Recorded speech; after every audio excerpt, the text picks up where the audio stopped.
Hello, what have we here?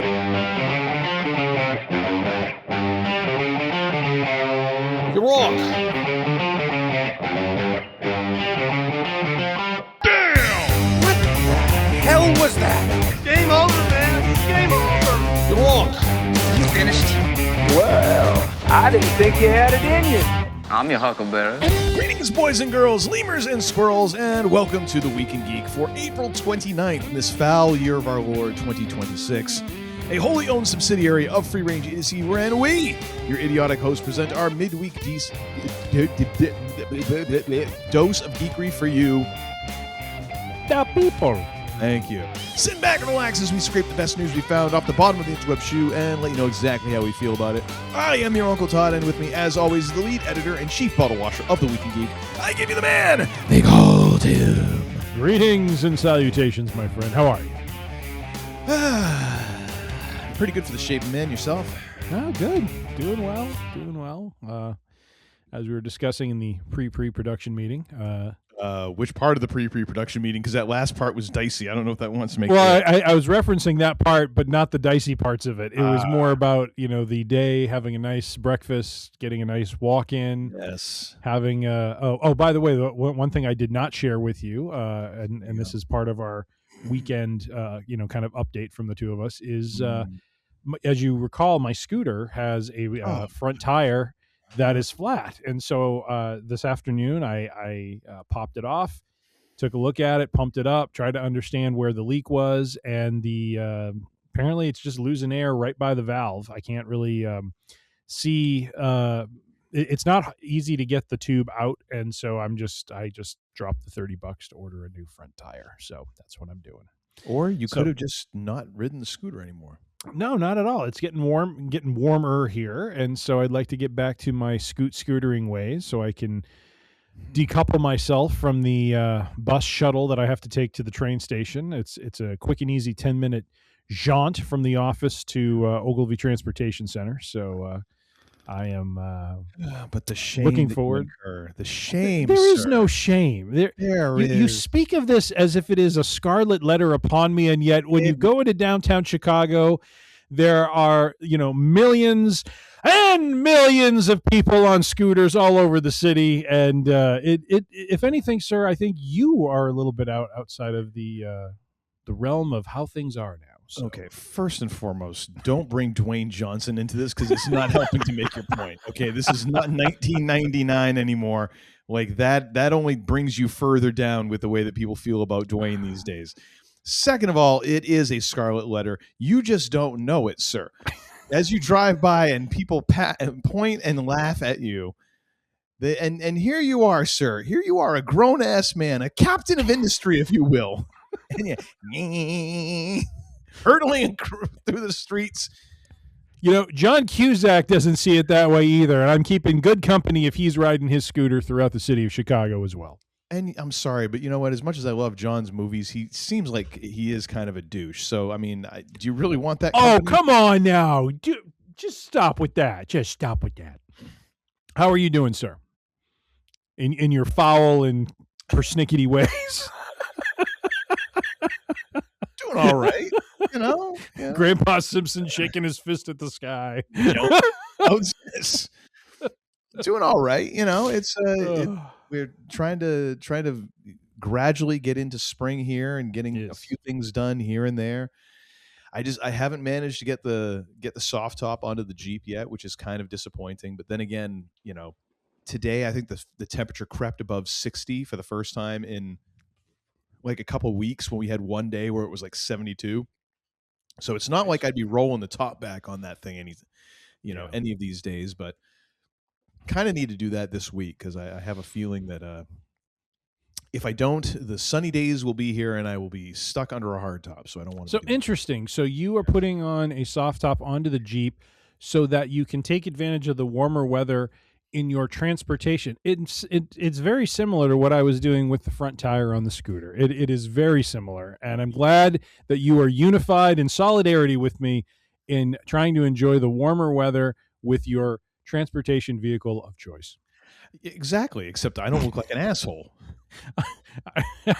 Who says that I look like that? I look like a very responsible, environment conscious I'm going to ask your individual. lovely wife to get some video of you cruising around the neighborhood on that scooter, and then we'll post it online, and we'll have a poll, and we will see what the people have to say. How about that? All right. I think that's good. Sounds good. You can even put on your little beanie when you're put the baseball card in the spokes. Okay.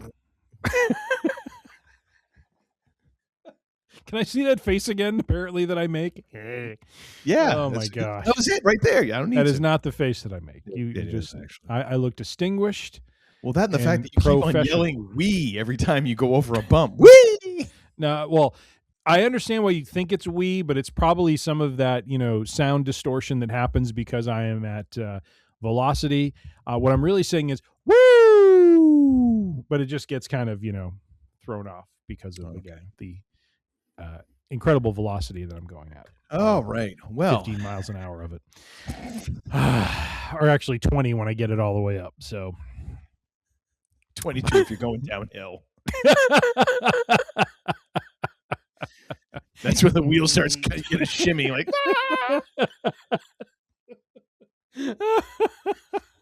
All right. Well, this is the Week in Geek. Bridge into Chicago River on scooter. Hey, by the way, we are in the season of the bridges going up. They have a schedule for it. It's on Wednesdays and Saturdays. You, sir, were witness to it when you were here a couple of years ago, if you recall. We took a train down to downtown Chicago Saturday morning before the heavens opened up for the entire day.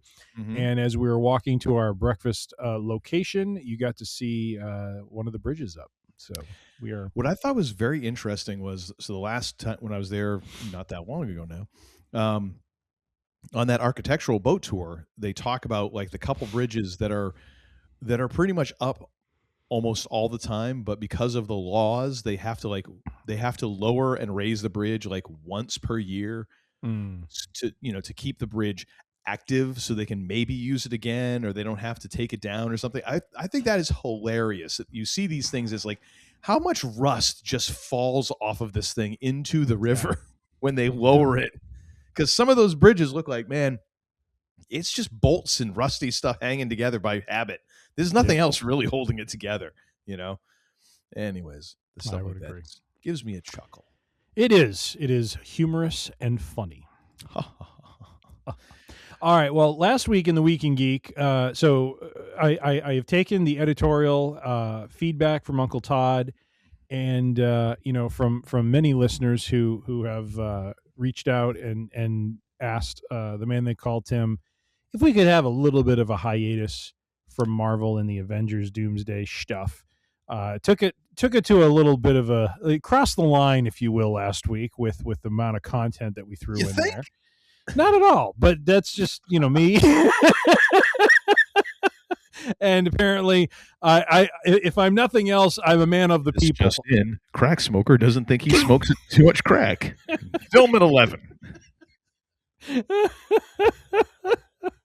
Already, I've heard the feedback, and if I'm nothing else, I'm a man of the people. So we are we're switching it up this week. But one thing we have not switched up is the fact that we're going to start off with a trailer, not 4 trailers, but a trailer. Okay. Because this week from Apple TV Plus, we have our first glimpse into the parallel series and I say parallel because it is parallel to For All Mankind. It is Star City. It is the Russian perspective of events that started way back in the 1960s, starting with their ascendance to being on the moon first, and the events that then take place from there. So I thought it interesting for Uncle Todd and I to watch through this, since we are both fans, me a bit more than him now because he's so far behind. But that's okay. I know he's trying to catch up, and he's got a little bit of life. Have you watched any of Maul Shadow Lord? This week I'm getting on that. I'm getting on that. And just like you were getting on, just like you're getting on Daredevil, just like you're getting on Miss Marvel, She-Hulk. I'm getting on it. A little snug. My youngest also spoke highly of it, and I said, yes, I need to start watching it. So. Okay. All right, but sorry, I didn't mean to. I did mean to interrupt. Who am I kidding? Well, sorry, I chose to drink my matcha and almond milk at the inappropriate wrong time. All right, so nothing like lawn clippings and nut juice to really just. Good. Will you stop with that? It's what it is. It's not It almond is. milk. It's just the way you say it makes it sound, wrong and dirty. Milk and almond. I don't know. I don't know. There's no milking automation these days can do anything. So, create some sort of press that can squeeze it out of it. I don't know. That seems downright inhumane. How do you tell the boy almonds from the girl almonds? That's the other question. Will you stop? All right, let's get going here. Do you have it pulled up, sir? I do. Right. And this will be the link for this will be in the show notes, by the way, ladies and gentlemen. So you can watch along with us as we react. And I like the little tagline down here. In the race for glory, every secret has gravity. I see what you did there. All right, I'm counting it down here. 3, 2, 1. Here we go. Oh, there's a knocking at the hello. Rapping at my door. It's like Uncle Todd when he shows up at the house. Get dressed. Kind of. I'm shocked this is a show about Russia and someone's getting hauled off by soldiers. Shocking. 1960 Soviet Union, by the way, folks. All right, we've established they are on the moon first. 1969. Mm-hmm. Now so we have a comb over. We have a character here who is the linchpin for their program. Yes. Interesting. I don't know if he's like Margot or if he's like another. There was another German scientist that they had who was critical.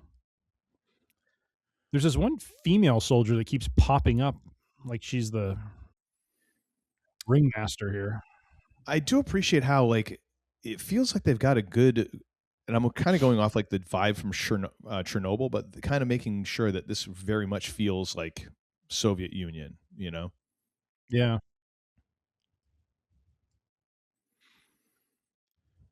Uh-oh. We got soldiers. We've got spaceships flying. We've got cosmonauts throwing themselves into space. Yeah. Spying and subterfuge. Ruh-roh. Oh boy, something's breaking up. Mm-hmm. Very interesting. Star City. Starts May 29th on Apple TV Plus. Right around the corner, if you will. If you will. What do you think, sir? I mean, it's interesting. It's just one of those, I might actually start watching this before I end up catching up on For All Mankind, just because at least it's starting off in a, I don't know. I might just be full of crap too, because I've been watching very little of anything. Riddle me this. Is part of it because as we have gotten into seasons 4 and 5 of For All Mankind, are you feeling less attached to it because it is feeling less grounded than it did when it started out in seasons 1 and 2? Perhaps. Because I can understand that. Because I'm feeling that myself. It feels like we hit this inflection point in season 4 where things are starting to feel a little disconnected from our reality, which it has to be, because they're writing a fictional timeline that hasn't happened, of course, but the technology, their ability to go to and from, like I'll just say this, in season 5, like going to and from Mars is like almost like table stakes now. It's like there's no risk. It's just everyone knows what they're in for the trip. It's a several month jaunt to get out there. It just feels like everyday life, like as if we were gonna, like if I were to fly to California from Chicago, that's what it feels like, which just feels very foreign and very odd.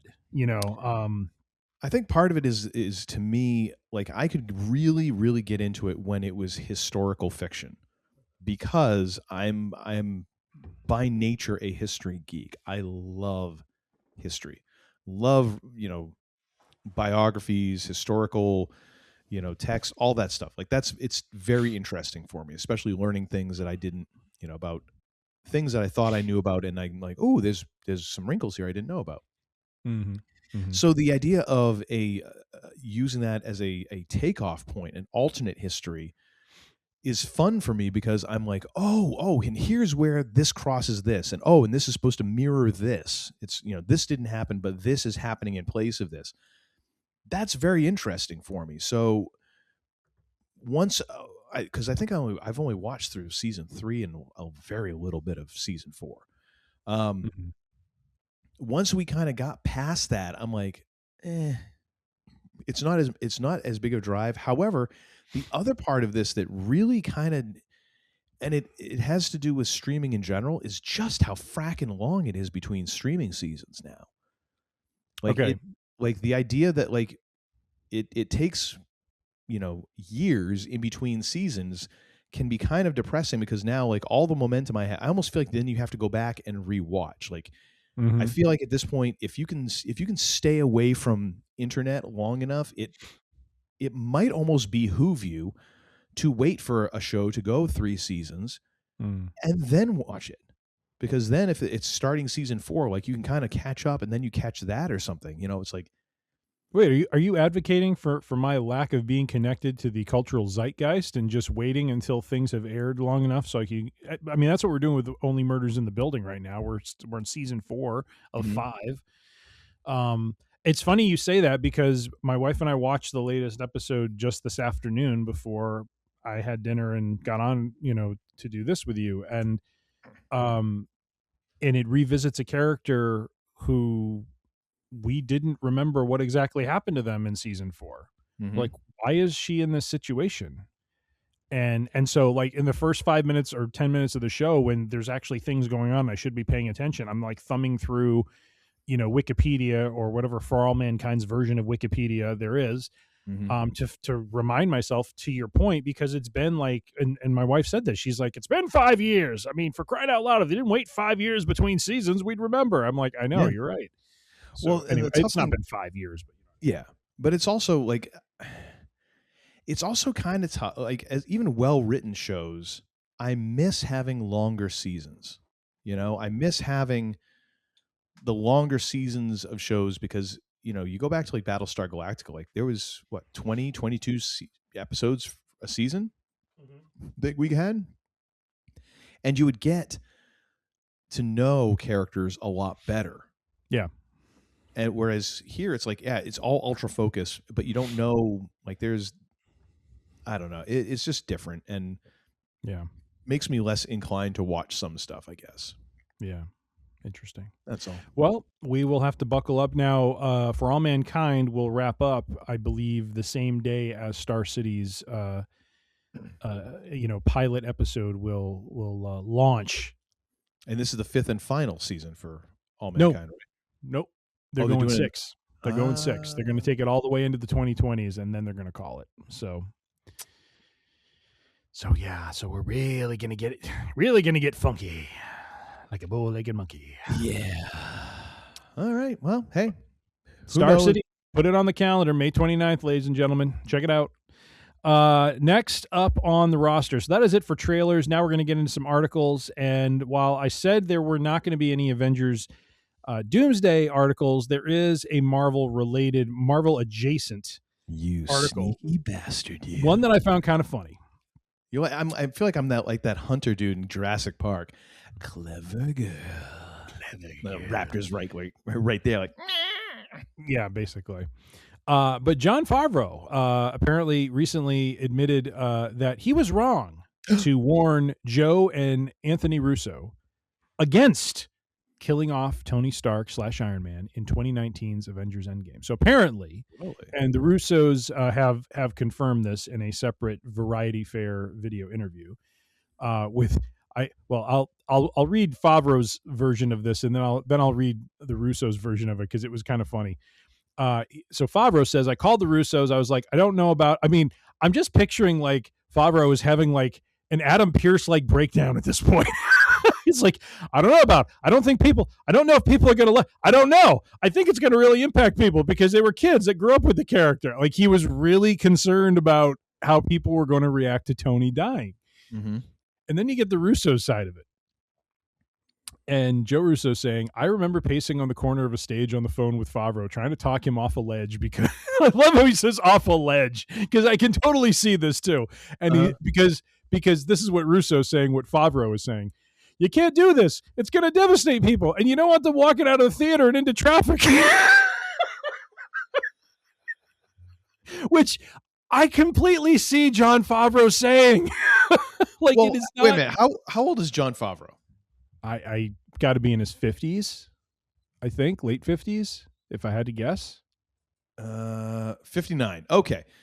So, dude, I mean, once again, a little bit older, but so if I remember right, he worked at a movie theater when he was growing up. Mm-hmm. All I'm thinking about here is when Optimus Prime dies in the Transformers movie. And if he's working there, just watching all these children just weeping like their robot TV dad is dead. That was serious crap back in the day. Like this was during that time when the good guys always won, and there was never G.I. Joe. Everyone's shooting guns at each other, and no one's dying. No one ever gets hit. No one even gets hit. The vehicles get hit, the people don't. So Yeah, everyone bails out just in time. But I can kind of picture like that awakening that in him, like, oh my gosh, I remember this. This will be terrible. Yeah. Now, what Favreau goes on to say is, then seeing what they did, he's like, I have to tell you, it was handled well by them. Gwyneth and Robert did such a wonderful acting job. I think it added they added poignancy to it. They did a wonderful job. I was wrong. I was choked up. Even though it's a movie, those characters have been part of my life for so long. So, he admits that he overreacted, but I love both him.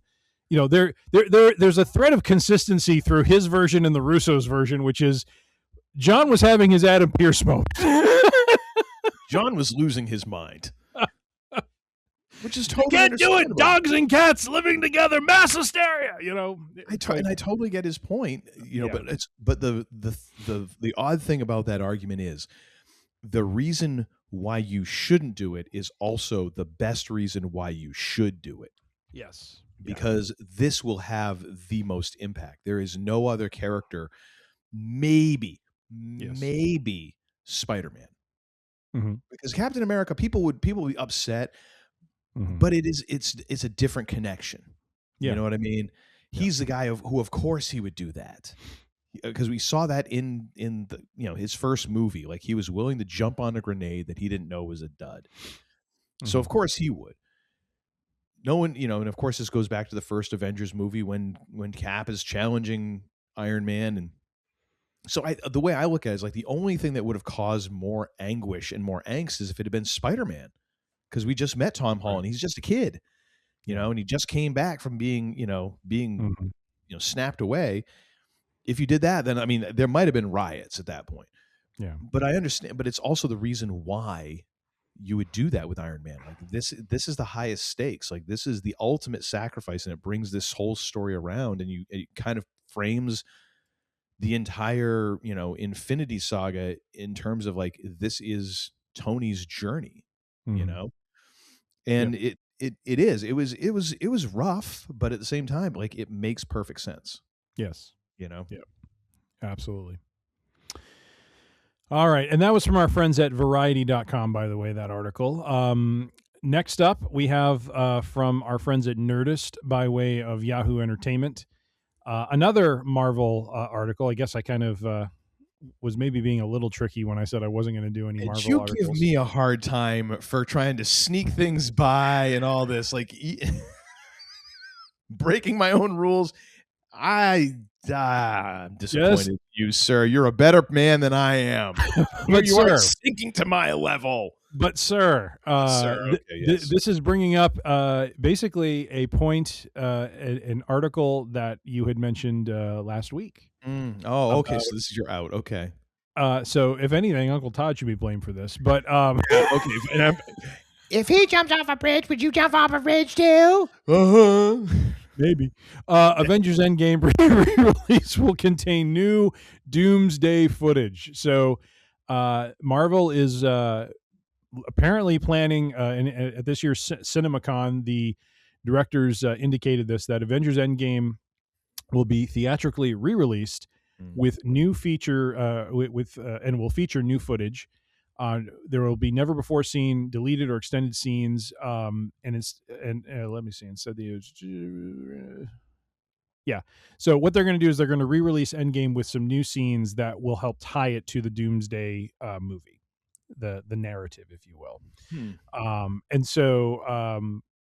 Let's see. Joe Russo was doing an interview, I guess, in Scotland.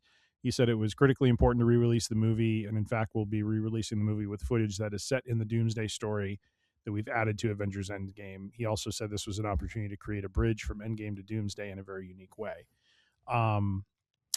And it is true that would be an interesting way of doing that. Also, what's interesting as well is Endgame was, I think, one of the first Marvel movies with no post-credits scene, because it was kind of the ending of that chapter, or that saga. Yeah, if I remember right, the only thing that there was the hammering of Tony making the original Iron Man suit. Right. Yep. That was it. So we don't know how it's going to surface. We don't know if it's going to surface in the actual movie itself. We don't know if it's going to surface more as post-credit scenes that kind of help tie it in. But thoughts, sir, on now there's also a pro and a con to this. On the one side, it's like, oh, that's really cool. They're going to re-release the movie. There's going to be some new footage. It's going to make it relevant and kind of, just like we talked about with For All Mankind, kind of get us all back into that sort of mindset as we get ready for Doomsday. However, they're re-releasing it into theaters, meaning, individuals like you and I are going to be ponying up money once again for a movie we've seen probably 1,000 times. How do you feel about this, sir? One, them doing this change to bridge it to Doomsday, but two, the fact that they may make us cough up money again because we're going to do it.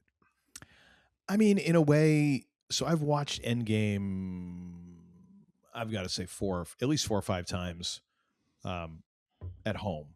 And I think I only got to see it once in the theaters. So, I mean, there is part of me that is okay with going and plunking down the money just for the on your left scene one more time, because there is that visceral feeling of just that amazing moment. Wait a minute. Please, again, we don't need to bring Dwayne into this. Second time tonight. I love it. I love it. If you smell, never mind. Oh my gosh! Go ahead, keep going, sir. Sorry. Cutting down the Doomsday info, and you're turning the volume up on the Dwayne. I don't know which is worse. I'm okay with it. Like I'm okay with that. I'll go see it. Now the thing is, I believe me, I understand the thing behind this, but immediately when I hear we're gonna include more,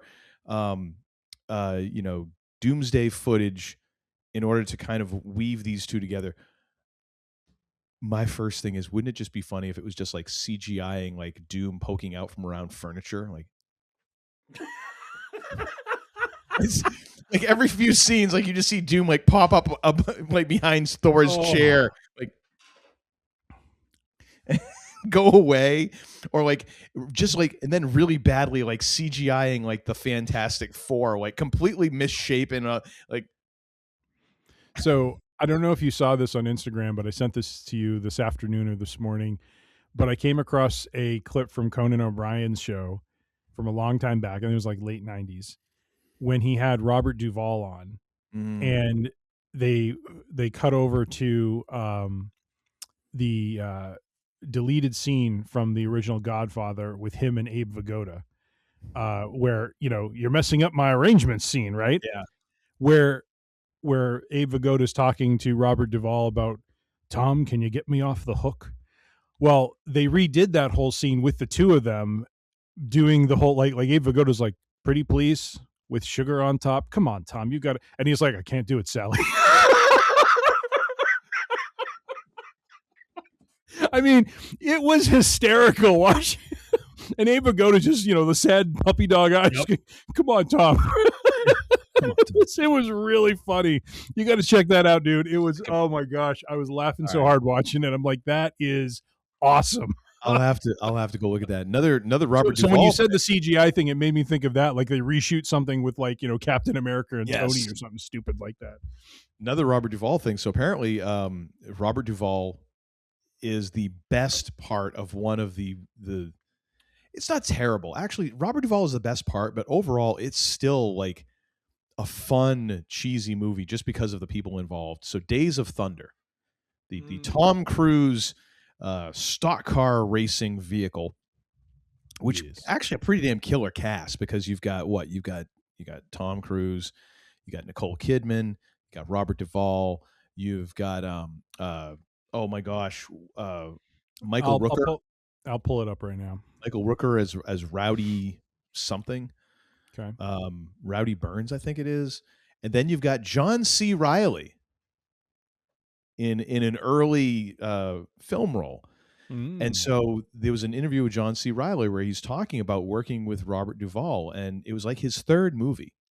Mm-hmm. And he was so excited to be working with Robert Duvall because he's like Robert Randy Duvall. Quaid.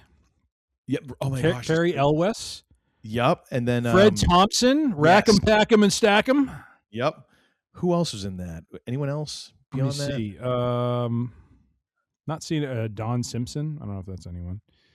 It's one of the producers. Simpson. Donna W. Scott. Caroline Williams. Yeah, I think that's it. I forgot Cary Elwes. Yes, that's right, because he's the new driver. Margot Martindale. She became big later on. She was in the oh God, what was the you're killing me. Go ahead and click on her link. I am. But anyway, so John C. Reilly is talking about how he's so excited to be there because he's like, Robert Duvall is like one of the great American actors. And Robert Duvall's character in Days of Thunder is absolutely fantastic. The Americans. Like, okay. She was a Russian spy in The Americans. So he's talking to Robert Duvall, and he's like, Bob, he's like, he's like, I'm wondering, like, what are you kind of doing in this movie? Like, what made you want to do this movie? And Tim, is everything all right? Oh yeah, I just hold on a second. The British are coming. No, I heard some water and I couldn't tell if it was raining outside or if it was just, sprung a leak somewhere. Things going on inside the house. I think it was things going on inside the house. So go ahead. Rushing water inside the house when you're not expecting it is never. I'm in the basement. There's pipes. No. Again, that's what I'm saying. Like I've had that happen before in the house where I'm walking through the house. I'm like, wait a minute. Yeah. I'm not taking a shower. I don't think my wife's taking a shower. Why is water running somewhere? Like something has broken. Yes. And then and then I'm like, okay, oh no, the toilet flap is stuck. Oh, that's much better than having a waterfall in the basement. Oh, yeah. So anyways, Robert Duvall, he's like, so why are you doing this movie? Like, what made you take this flick? Essentially, like, I know why I'm here. What are you doing here? And Robert Duvall was saying that that they would not pay him what he wanted for Godfather Part 3. That's why he wasn't in it, because he felt like I should be compensated. Everyone else is getting a raise for this. Like Pacino's getting paid. Coppola's getting paid. Like, why I'm an integral part of this story, I should be getting paid. And I think Coppola just didn't have the budget for it. And he didn't have the control to get it. And probably, in some way, Coppola might have had a hair across his ass that day and just didn't want to pay him. So Robert Duvall basically said, I'm going to take the next movie that will pay me $1 million. And Days of Thunder came along and they offered him $1 million. So there he is doing the flick for $1 million. And John C. Reilly's like, oh my gosh. He's like, I'm doing the movie because you're here. You're doing the movie for the money. Like, what the hell? I thought that's funny. Just so great though, because I'm like, that movie is like 50% better because of Robert Duvall's character. Mm-hmm. It's like it is one of the things that makes that movie really rewatchable. Like him and Michael Rooker make that movie for me. And Randy Quaid to a lesser degree because he still had some of his marbles then, which is nice. Tom Cruise is kind of like the last thing on the list for me as far as like reasons to watch that movie. But anyways, there's my Robert Duvall story. So what were we talking about again? We were talking about how Avengers Endgame is going to get some new footage, nothing to do with Robert Duvall. We once again, down the rabbit hole we went. But no, I am excited for this. The article does make a really good point in saying that the truly absurd thing, though, will be if this new updated, retconned, exhausting version of Avengers Endgame is not released on Disney Plus before Doomsday premieres. It's one thing to force us to rewatch that film if we want to fully understand the new one. It's another to insist we have to pay to do so.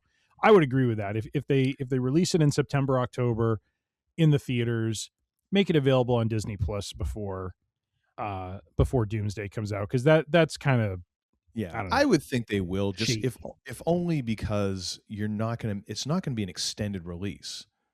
Not unless Disney has, I mean, I'm sure that, because it's all a puzzle, like you don't want to open against this and that and the other. Even though this movie at one time made all the money, it's a re-release like that you can watch at home and all that. I can't imagine it's going to be like they're planning on this thing being in theaters for 2 months. Like, I'm guessing this will be a couple of weeks at most, and then maybe 2 weeks later you throw it onto Disney Plus. Mm-hmm.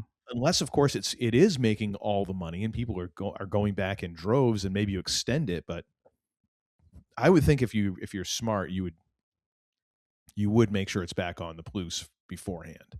Yes. Yep. Because I mean, it's all gravy at this point. Like, whatever they're tacking into this is on the Doomsday budget. Mm-hmm. Like I'm sure whatever they did to throw the Russos a couple $1 million to retcon this is not coming out of like it. The money's already been spent. Like, whatever you take in on this is absolute gravy on top of a movie that already made how much money? I mean, if anything, they might be thinking like, maybe we'll actually, significantly add enough to the box office of Endgame that it'll move up a couple spots in whatever, however rankings you are. That because people will go see it. They'll definitely go see it. I'll go see it. I mean, well, I won't make an appointment for it, but if it comes along at the right time and I'm otherwise unoccupied, hell yeah, I'll go see it. All right. Well, the men they call Tim and Uncle Todd are bullish on this maneuver, but we would like a little bit of, Disney Plus love if they could release it there before December. Nice. All right. We move out of the Marvel universe into, I had been holding on to this article. I found this article back in March, so this is a little dated. It's early March 2nd to be precise, not too long after Uncle Todd visited the hallowed halls areas of Chicago. Mm-hmm. But in this article, Floyd Mayweather, you might remember him as a rather popular pugilist, rumored money troubles. With your alliteration, sir.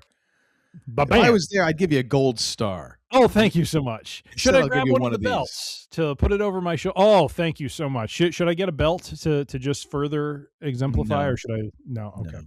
No, it's not. But Floyd Mayweather rumored money troubles are now obvious after more fight news. So I don't know if you knew. Wait a minute. A boxer with money troubles? The hell you say? I know. This is coming to us from Sports Not by way of Yahoo Sports. So Sports, SPORTS, not NAUT. I don't know. I'm just saying. Anyways, okay. And the writer's name is Andrew Raven. So Uncle Todd, go ahead and spin on that a little bit with the AI. That is such an AI name. I'm sorry. Either that or it's someone who's in a band and is just not letting go. I won't say your last name on the air, but I will say if someone heard your name, they might think that was an AI name as well. Good for them. I'm just saying, this dude was in a pop punk band back in 2003, and he has not let go of his stage name. But in your mind, what makes a name not AI generated? Like, what is your criteria, sir? Because lately, any name seems to be in play. So. It's all a gut feeling. It's all a gut feeling, and right there, I felt my gut kind of twist to the left. I'm like, no. You sure that wasn't some of that brisket from earlier? It might have been, actually. I may need a break. I'm just saying. And it'll be a very quick one. Because I don't want to dig out the mop. 30 seconds later. All right. So I'm going to jump ahead in this article a little bit, but I do want to come back to one of the reasons that I picked this. I don't know if you realize this, but apparently today, Floyd Mayweather was supposed to box Mike Tyson in an exhibition. Now, that match is not happening because there are contractual issues and other things going on. They have postponed it. But he apparently was going to fight Tyson today. April 26, 2026. Yes. When was this announced? I don't remember hearing anything about this. My apologies. April 25th, last night. Okay. It was promoted by CSI Sports and Fight Sports, but the event is apparently dealing with contractual and let's see, some lawsuits, I think, or something like that. Yeah, so they're working through some boxing. Oh my gosh, shocker! Shocking, I say. Here's why I pulled the article, though.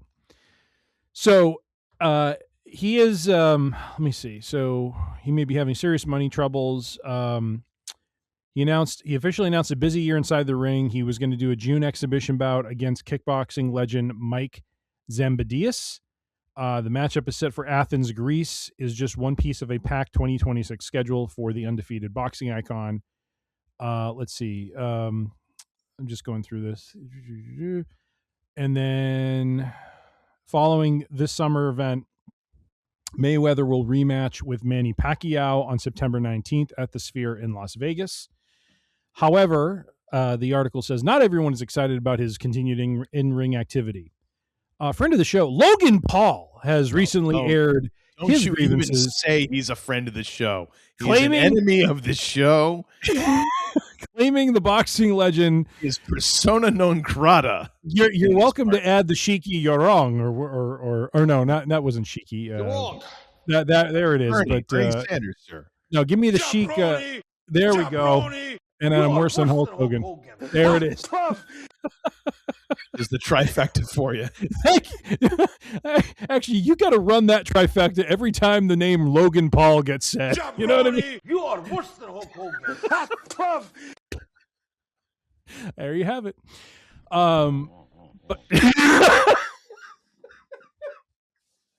That was well played, sir. Well played. He has aired his grievances, claiming the boxing legend still owes him a significant amount of money from their 2021 encounter. So I forgot. I guess Logan Paul fought Floyd Mayweather? Really? Yeah, because him and his brother love to fight people who are over the hill and in need of money. So apparently Logan Paul is out $1.5 million. Floyd Mayweather owes him that much. And it's Floyd's brother, Lloyd. No, you meant Lloyd Mayweather owes you $1.5 million. He was supposed to resurface the pool. I mean, yeah. So apparently, some of the business that Mayweather kind of worked up ahead of this fight. Logan says he pre-sold the fight using my likeness to some company in Dubai or the Middle East for $10 million cash. We ended up doing a fight in the States with a different company. That's the company that put the fight on. The company that paid. That was the company that paid, but he sold our fight with my name and likeness to someone else in Dubai for $10 million. And so he apparently is owed some money from that. Paul's contract allegedly entitled him to 15% of the earnings, which equates to $1.5 million from that $10 million that was transacted. But the boxing legend has not paid up. And apparently, given the boxing legend's current legal battles, Paul's not optimistic about collecting the debt. So, Floyd Mayweather, once swimming in cash, probably literally had a swimming pool full of cash, is apparently now flush out, I guess. And Logan Paul is paying the consequences. So what say you, sir, about this shocking turn of events with a boxer who's gone just, downhill? Couldn't have happened to a nicer guy.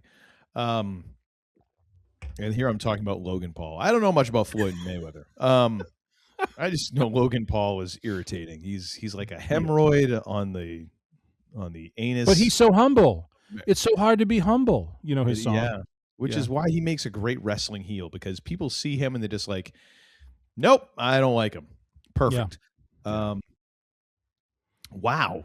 I mean, this is multi-layered here. So what is the reason? It's just contractual obligations for what contractual obligations? So the reason for the $1.5 million owed is because I got that part. I meant like the Tyson Mayweather. I don't really give a crap if it doesn't get into it mentioned the Tyson exhibition only because it's another fight in his docket. So he's supposed to fight a kickboxing legend in June, Pacquiao in September, and was going to fight Tyson in April.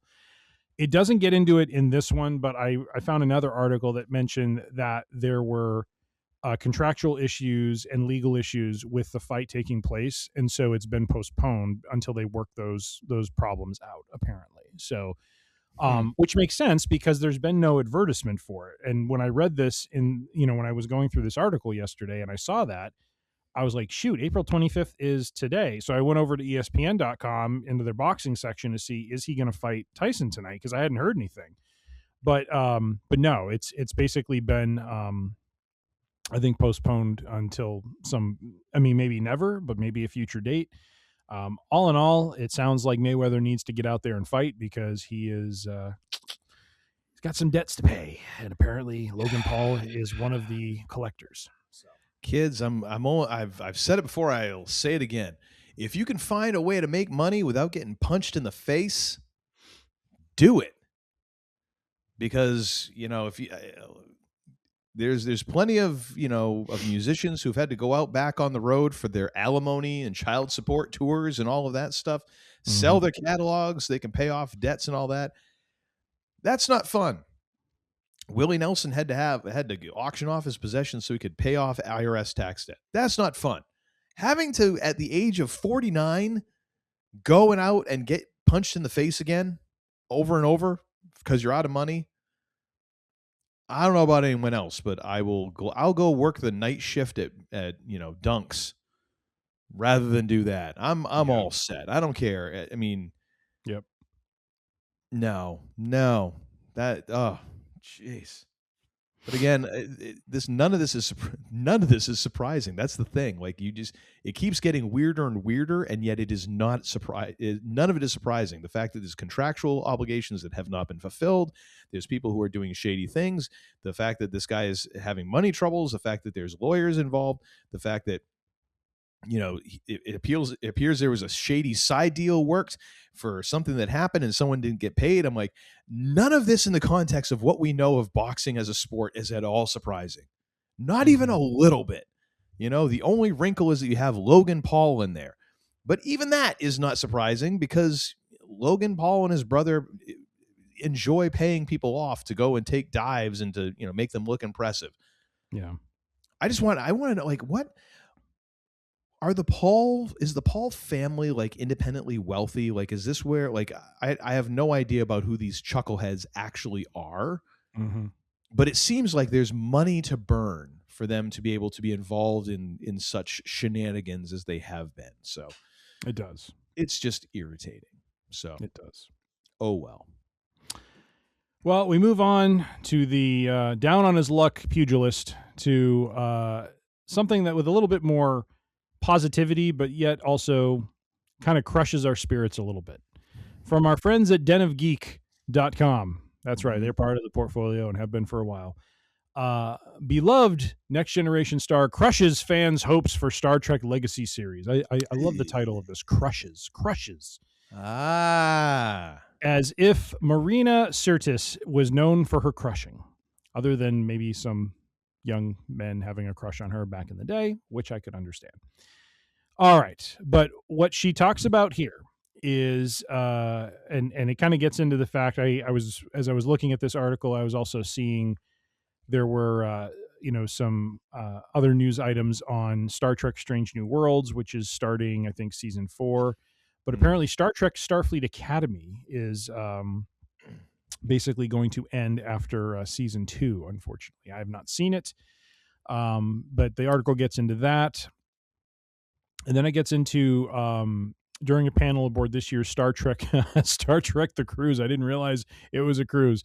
Star Trek The Cruise, former Next Generation star Marina Sirtis casually crushed many fans' hopes about the likelihood of a project ever seeing the light of day, that project being Star Trek Legacy. That was to star, Jerry Ryan, 7 of 9, as well as the gentleman who was playing Jean-Luc's son.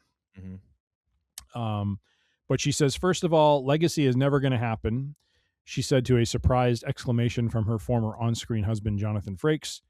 You hate hearing the truth. There is not a single studio. I love how she puts this. There's not a single studio in America that is going to make a series where most of the leading actors are over 70 years old. I'm sorry, but that's just the truth. It's Hollywood. Ed Spielers is the name of the actor who plays Jack Crusher, who is Jean-Luc Picard's son. Concept of legacy was not meant to heavily connect to the next generation, but it was presumed, given that one of the presumed major characters would be Jack Crusher, potentially Seven of Nine. There was also Geordie LaForge's daughters, Sydney and Alonda, as well as Troy and Riker's daughter, Kestra. And then, of course, Data's quote-unquote daughter, Soji, is still out there as well. So it would kind of be like the next generation. The next generation? Next generation. So it wasn't necessarily meant to be a series that was. We could go with a little of Jean-Luc's Shakespearean background. A generation hence. Forthwith, good man. Here's your Paul. Where's my monocle, bully? So, in many ways, the article says Sirtis does have a point. The Picard finale aired back in 2023, and any momentum that this potential project has sputtered by this point. And then, of course, the former showrunner, Terry Matsalis, is busy with other projects, including, but not limited to, Marvel's Vision Quest. So the likelihood of this series happening is probably very low. And Miss Sirtis's observations, I like how it puts this, and it's Sirtis's valid observations about the ageism that's all too common in certain corners of Hollywood. Well, fair enough. But it is Star Trek and hope springs eternal. So we will see if we have something. I don't know, sir. I'm kind of wondering if Star Trek needs to just take a breather. You know what I mean? It's everywhere, and yet it's nowhere. And it's just kind of feeling. Now, I haven't watched some of these other shows. I still need to get through. What was the one we were watching? Star Trek Discovery. Still trying to get through that. That was pretty cool, but it just seems like it's always kind of retreading on similar stuff, and I don't know. What do you think? I mean, it's the same thing that is, I think it's interesting in, what was it? Empire of Dreams? I think it was. When George Lucas was talking about in the late 70s, how all of the, like the Warners of Warner's Brothers, and all the old studio heads who had kind of been the pioneers of the film industry and who were very interested in film and kind of the art of it, and of course profit as well. But I mean, it was a different. They were film guys. They were movie guys. And it was mostly guys because that's the way things worked in the 20th century. But a lot of them had either died off or sold off, and you were having corporations buying up these studios, and they were people who were the CEOs of these film studios who had come from like soft drink companies and this company and that company. They didn't really know the film business. They're going on spreadsheets and numbers and focus groups and all this stuff. Well, things haven't changed a whole lot. Like, we've had a couple of indie revolutions in there, and there's been some ways that people have gotten back to those roots. But by and large, these companies now are run by CEOs who have been CEOs and CEOs and CEOs of different companies. And they're not particular to the thing that these companies make. They're just a CEO. Which is a very weird thing when you think about it. It's almost like if you just were a coach of an NFL team and an MLB team hired you because, well, we just need a coach, and he's shown that he's a good coach. Well, but it's a totally different sport. Well, but they know how to make decisions. Like, okay, so that's a thing. So that's the weirdness of business to me. Is like you can be a CEO of Coca-Cola, and then next thing you know, like someone hires you to be the CEO of a cell phone company. Like, what? Or better yet, like the CEO of Paramount. And so you're in charge of that now. And you look around at what everyone's doing, and it's all about content and creating content for streaming and all these things and interconnected universes, because that was the hip thing when the MCU started. So you still have all that happening. So it's all about, well, what can we do to focus on this or focus on that? And when you do that, you start missing out on some of these opportunities where fans kind of tell you what they want. But unfortunately, you also then run into this thing where Frank Zappa talked about this in terms of like how the recording industry had changed. He's like, back in the day, you used to have these cigar smoking guys who, they didn't know what the kids want. They'd just be like, they'd get a weird demo and they're like, I don't know, go ahead and put it out. Maybe it'll sell a couple of units. We'll make a couple bucks. And then all of a sudden it becomes successful. And then they're like, okay, well, I don't get this. I don't understand what this is. And the way Frank said it, because it was back in like the 70s or 80s, like, go get me a hippie. Go get a hippie and hire him. And they'd hire a hippie and then he'd go get coffee. And then after a while, he'd work his way up because he made the coffee like 5 times in a row and didn't screw it up. All right, we'll give him a real job. And then he gets another real job. And then he becomes an A&R guy. And then all of a sudden he's like, well, I know what everyone wants. And he's like, we were better off with the old cigar chomping guys who were just like, I don't know. Go ahead and put it out. See what happens. It's like, we were better off with them than with people who are trying to say, oh, no. I know what everyone wants. In a way, you have this weird mixture of people who are just making decisions by spreadsheets. And then also some people who are like, well, this will be cool for the kids and this and that. And it's like, when you pretend that you know what everybody wants, you miss out on stuff.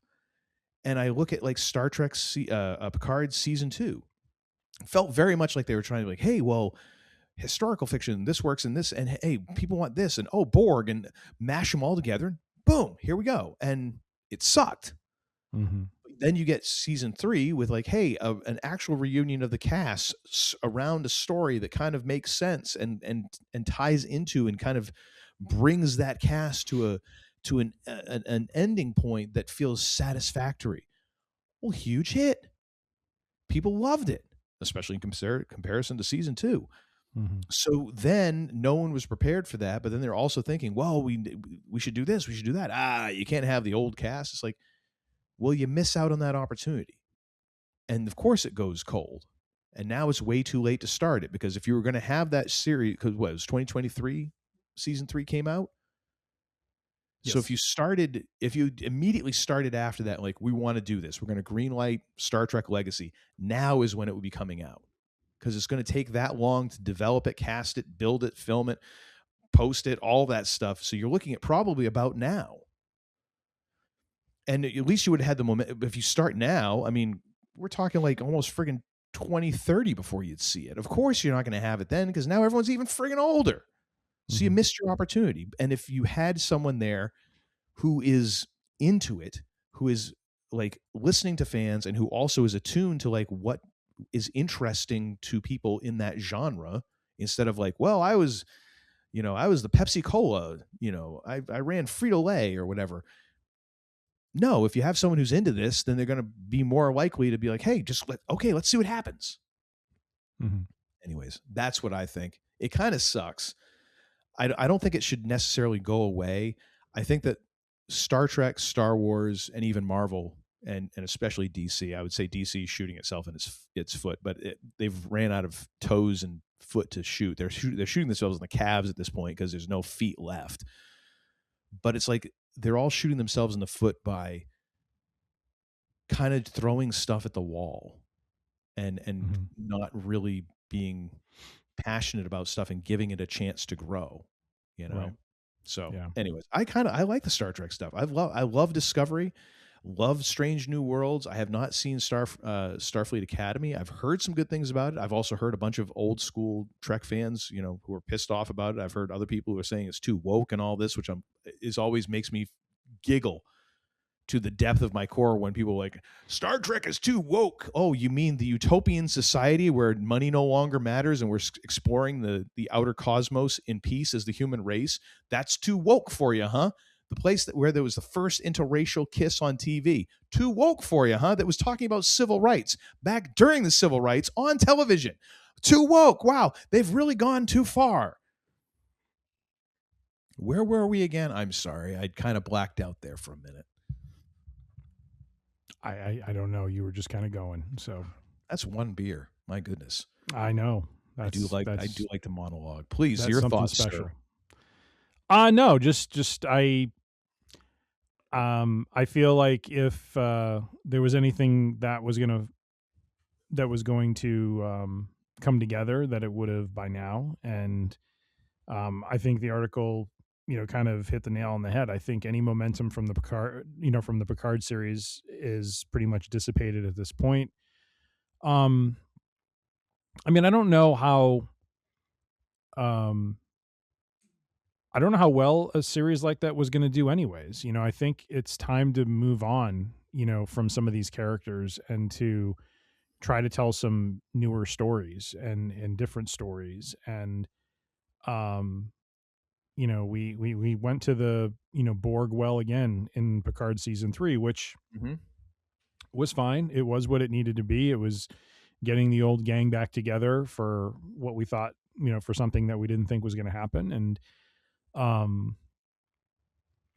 you know, I think that series, you know, served its purpose, but I think, you know, at this point it would be good to try to come up with something that is engaging for people. And I think that's hard. You know, I'm not saying space sci-fi has been played, but there's a lot of ground that's been covered, and you know, we need to get back to, I think, some character driven, you know, TV shows that you know, explore human stories in a you know, creative and unique way. And I feel like BSG did that. Next Generation did that. I haven't watched it yet. I need to. Deep Space Nine, from what I understand, did that.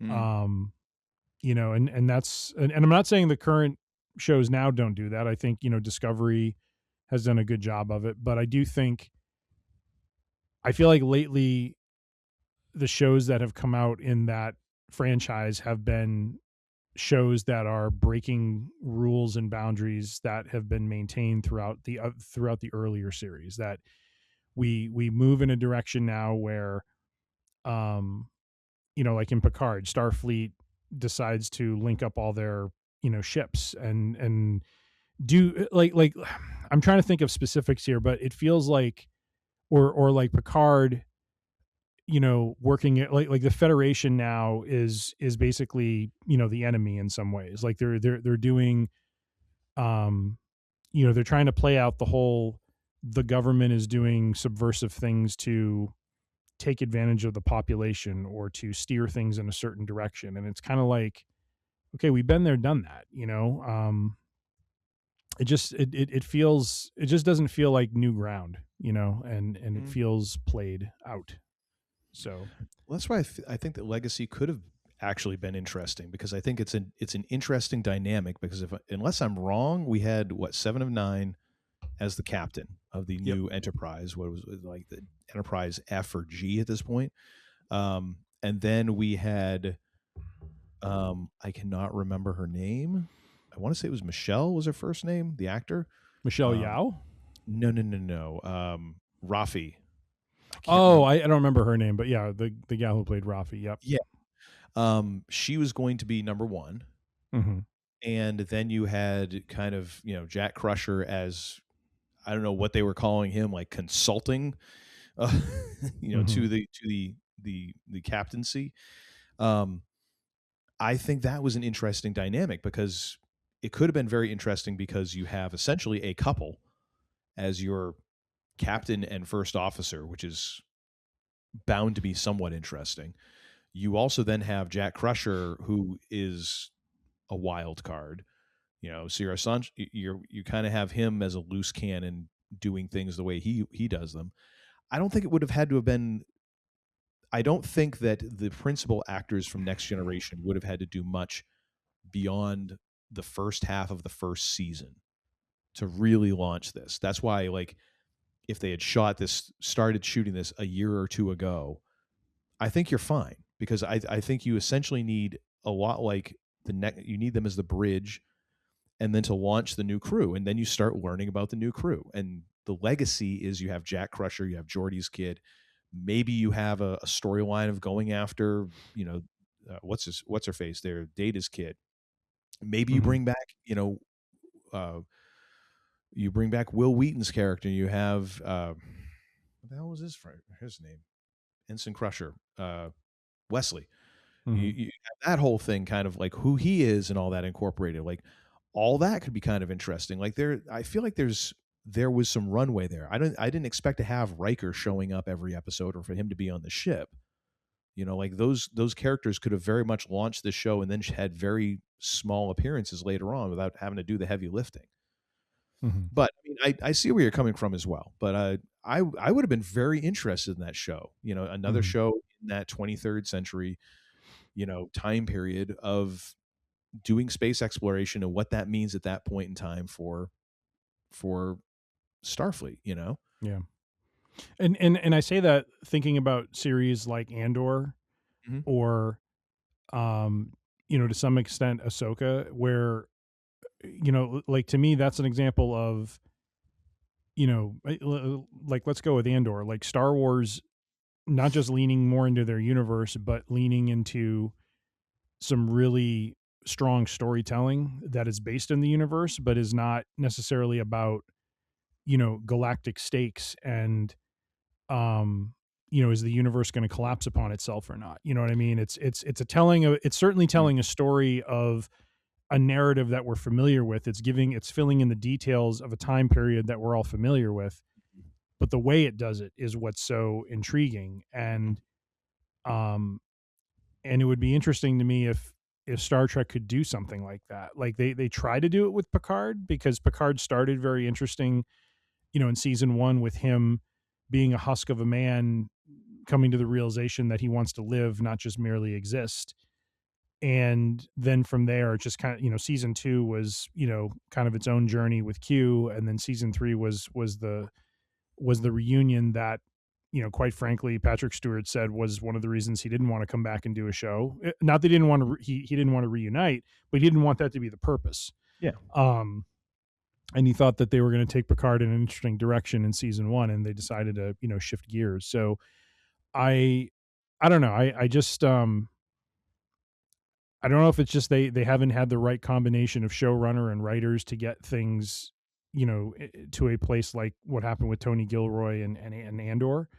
I don't know. I mean, again, I'm not asking him to recreate Andor for Star Trek in any sense of the word, but I think there are some very grounded stories that can be told in the sci-fi universe that can, rejuvenate fans, I think, interest in the franchise. And I don't know that I've seen that yet. I've liked Discovery, but I'll be honest, I watched up to season 3 of Discovery and then took a break from it for a period because it wasn't like must-see viewing for me. Like, it doesn't mean it's bad, but it's not stirring in me that thing that I've got to watch this, and that's hard. I mean, it's not a fair thing to say because not every show can do that, but I think it just kind of speaks to, at times it feels like they're just throwing crap against the wall and trying to see what's going to stick with fans. But I don't know. So 2 things, and then we can detour. Yeah, off of this. we got to move on and wrap this up. Yeah. So, but 2 things. One, I find it interesting how you didn't like the political kind of the government is doing things, to the populace and all that, and then you cite Andor, which is very political. So I'm not trying to accuse you of hypocrisy. No. I'm just saying I find that a very interesting, dichotomy, I guess. The other thing being, I think that oh crap, what was my second thing? It was pretty good too. You were too busy trying to zing me. So good on you. I wasn't trying to zing you. It's because I know I do the same thing sometimes where I'm like, oh yeah, I like this, and then I'm like, oh, that yeah. But to me, the difference is that was an established thing for that timeline, for the area of time you're covering. When we did Picard, there was some nefarious thing the Federation was doing with their science program, which led to them finding data, which, yes. Like when they walked through that whole mausoleum where you basically had, like, I think they had Kirk's DNA or some weird thing like that. So it's just this, like, thing where it's like, oh, the Federation is, and this goes all the way back to, like, Star Trek 6, for crying out loud. Like, something amiss is going on within the government, and we have to be on our toes at all times and this sort of thing. And it's like, that wasn't Roddenberry's vision. Roddenberry's vision was, with all things being equal, with government and Starfleet, those are meant to be pure organizations. Now, granted, over time, those organizations can fall, no doubt, but at the same time, it's like, I likened it to like Next Generation and Deep Space Nine. You had Next Generation, which was a great story about the starship traveling to different worlds and all the character building and storytelling that was going on there. And then you had Deep Space Nine, which was meant to be like, okay, we're not going to do a ship, but we're going to do a space station, because we've never actually, like, all these places that you hear about in Enterprise, you never, or Next Generation, we never really visit those places in depth. And now we're going to focus on one. And oh, by the way, there's a wormhole and there's some other stuff going on. And so it like, to me, that was brilliant because you bring it to a smaller part of the galaxy, focus it on some characters and some friction and, issues that are going on between them and other races and how they deal with that. And you get a 6-7 season show out of that because it was compelling, Well, but they also had to start incorporating more stuff like Next Generation, because that's why you have the Defiant incorporated. Like, you had to give them a ship, because after a while they realize it's interesting, but there are limitations to being stuck on a right. But compare that to Discovery, which is now yet another run through the Spock Kirk timeline of when they became, the crew of the Enterprise, where it's like, how many times are we going to do this?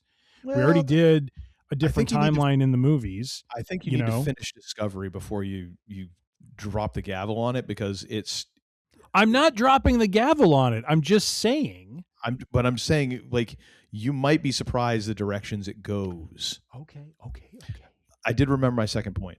And this has, no, I'm going to keep it short. This has to do more with, like, just the idea of why I think we can get tired out on some of these shows a little bit more, where we didn't before, was because the good and the terrible thing about streaming is this idea of everything is long arc storytelling now. One of the things I love about Strange New Worlds is it gets back to the original series and Next Generation of, it's just kind of the show of the week in a lot of cases. Like, the first couple seasons are very much like, and then we go here, and then we go here, and then it's like just a different adventure each show. And I'm like, oh my gosh, I forgot, like, kind of what this is like, where it's like, they don't ignore everything that happened before. Like, there are things that carry through a lot more than what they did, obviously, in the original series, and even in Next Generation, where, you could damn near have the Enterprise wrecked one episode, and then the next week it's all of a sudden shiny and new because they pulled into space stock, and it's like, video games, like, bing, you're fixed. I like how it is very much an adventure of the week, and I think that there is like in any creative endeavor, the pendulum swings so far in one direction, then everybody's like, oh, well, we got to have this 4-season arc. It's like, no, sometimes it's just nice to have an adventure of the week. It's okay. Not everything has to, like, to your point, not everything has to have galaxy destroying stakes. Sometimes it's just enough to go on a lark and to tell a yarn, and then that's it. Next week we'll do another one. It's okay. I think if you can mix and match some of those, then you get a good balance. Because I like both of them. I just don't want either of them to be shoved at me constantly. Like, I want the variety, being able to have, like, yeah, here's the thing I've been following for 4 seasons, and then here's one where I'm just like, I wonder what, is going to happen this week on this Starship Enterprise. It's variety is the spice of life. That's all I got to say about that. Yes. All right, let's move on. We could skip this last one if we just want to wrap it up. And sure. We can do it next week. It was a little ditty on Steven Spielberg, but I think this extended discussion on Star Trek was warranted, and we will come back to that next week. Well, then, as a Fabulous Thunderbirds once said, wrap it up, I'll take it. And actually, I think pretty much sure that was Sam and Dave that originally did that one. Yes, I think it was. Anyways, fantastic versions both. What have you got for in another thing this week? A recommendation for our viewers and listeners. If you are in the Chicago Fulton Market District area in Chicago, highly would recommend the Oakville Grill and Cellar. It was a place my wife and I went to for the first time on Friday evening and had a scrumptious meal. We had potato salad, deviled eggs, and let me tell you, they were amazing. It was basically the filling literally tasted like a really, really good potato salad. No potatoes in it, but it was quite yummy. And then their sourdough, they brought warm sourdough bread with butter, which was phenomenal. I got the New York strip, which I told Uncle Todd ran a cool $90. It was like, holy moly. Their Brussels sprouts were amazing. They make this roasted avocado, which is really good. My wife had as her side, and she had a Brussels sprout salad. And then our dessert was a strawberry rhubarb cobbler, which was incredible. We split that.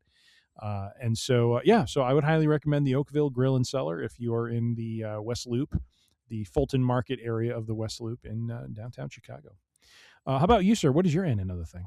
I'm going to change it up based just on my reference there. I'm going to recommend that everybody go out and listen to Sam and Dave's original version of Wrap It Up, which was a later hit for the Fabulous Thunderbirds. They of Jimmy Vaughn, the elder brother of Stevie Ray Vaughan, and who is apparently, I think he's still out there doing it now. He's still out there playing, which is great. But the original version of this, the funny thing is, so the original version of Wrap It Up was the B-side of another single, because back in the day, kids, this is how you got your music. You would either buy an entire album or you'd buy a single, and the single was a little 45 record. You had an A and a B side. Then later we got cassette singles, and now you can just go and buy things onesies and twosies, however you want. So there's no A and B sides. The Wrap It Up was the B side of the single I Thank You, which was then taken by another Texas group and was a hit for ZZ Top, which was and the funny thing, the interesting thing is Thunderbird's version of Wrap It Up is actually pretty close to the Sam and Dave version. I Thank You, completely different song when you listen to the ZZ Top version as opposed to Sam and Dave. But oh my gosh, just go ahead and listen to I Thank You and then Wrap It Up by Sam and Dave back to back. And then I would recommend going and listening to I Thank You by ZZ Top back to back with Wrap It Up by Fabulous Thunderbirds, and just appreciate that a good song just crosses generations. So you'll enjoy it. I know you will. Very nice. Very nice. And that's, ladies and gentlemen, I believe is it for our Week in Geek. Thank you for joining us on this Week in Geek Wednesday. We do so appreciate your listener and viewership. You can find us at freerangeidiocy.com. That's where you can find both our Week in Geek shows and our Free Range Idiocy Friday shows. You can download them, find them all there, and subscribe to the Podbean app. You can also find us on podcast purveyors everywhere, like Apple Podcasts. I almost said Google Podcasts. That's been long gone. Pandora, Spotify, Amazon, all kinds of others. Just search for us, Week in Geek or Free Range Idiocy. You can find us. You can also find full video episodes on our YouTube channel, youtube.com/@freerangeidiocy. We're also on the socials on Instagram and the Facebook. Both of those are @freerangeidiocy. You have any thoughts, concerns, questions, outright bribery offers, send those to tim@freerangeidiocy.com. And now I'm going to hand it back to you, sir. Take us home, if you will. If you will. To the interwebs, we say, you suspect. We don't know what your reputation is in this town, but after what you tried to pull today, you can bet we'll be looking into you. And to our listeners, we say good day, ladies and gentlemen. And until that day comes, keep your ear to the grindstone. You're messing with my Zen thing, man. Now get the hell out of here!